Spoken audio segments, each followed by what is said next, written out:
जय मसीह की। एक वचन से बात करेंगे, याकूब का 5 अध्याय का 11। देखो, हम धीरज धरने वालों को धन्य कहते हैं।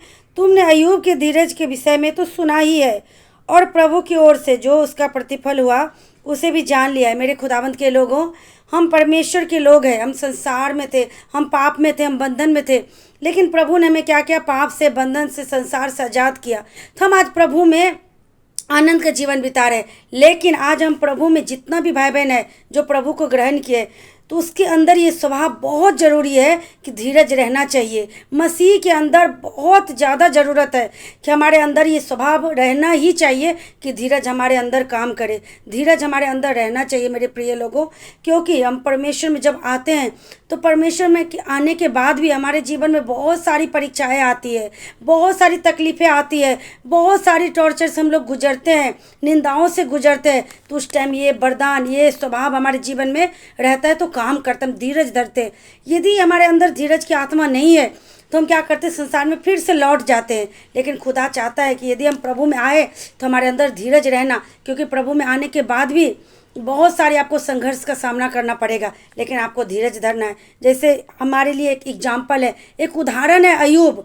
इसको सब लोग जानते हैं कि उसके जीवन में क्या सब परीक्षाएं आई, कितना दुख हुआ, लेकिन उसने धीरज धरा। उसने बोला प्रभु ने दिया, प्रभु ने लिया, प्रभु के नाम की महिमा हो। उसने हर बात में धीरज धरा, और उसके बाद क्या प्रभु की ओर से प्रतिफल मिला मेरे प्रिय लोगों, उससे भी हम अनजान नहीं है। उसके बाद उसको दुगुना प्रभु ने दिया।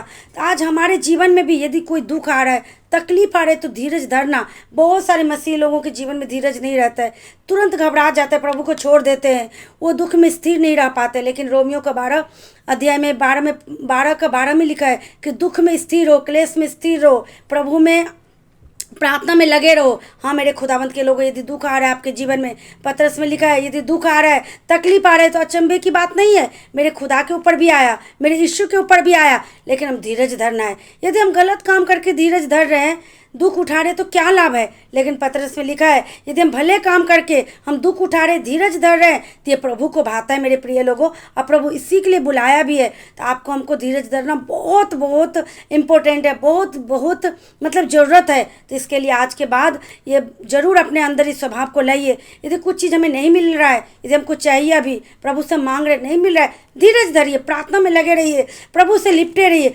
जरूर परमेश्वर जो प्रभु की ओर से आता है, यूहन्ना में लिखा है सुसमाचार में, जो प्रभु की ओर से आता है उत्तम नहीं, वो सर्वोत्तम रहता है। तो मेरे खुदावंत के लोगों, अय्यूब को जो मिला वो सर्वोत्तम मिला। तो आज आप भी धीरज धरिए, जो भी मिलेगा वो सर्वोत्तम मिलेगा, क्योंकि परमेश्वर अपने बच्चे के लिए बेस्ट से बेस्ट देता है। क्योंकि रोमियो में लिखा है 8 अध्याय में, जब अपने निज पुत्र को भी उसने ना रख छोड़ा तो हमें और क्या कुछ नहीं देगा मेरे प्रिय लोगों? सब कुछ देगा, जो अपना बेटा तक को दे दिया, वो इकलौता बेटा को। तो इसके लिए आज के बाद इस स्वभाव को अपने अंदर भरपूरी से काम करने दीजिए, धीरज को भरपूरी से काम करने दीजिए, और इस धीरज के साथ प्रभु में बने रहिए, अड़े रहिए, खड़े रहिए। इस वचन के द्वारा प्रभु सबको आशीष दे।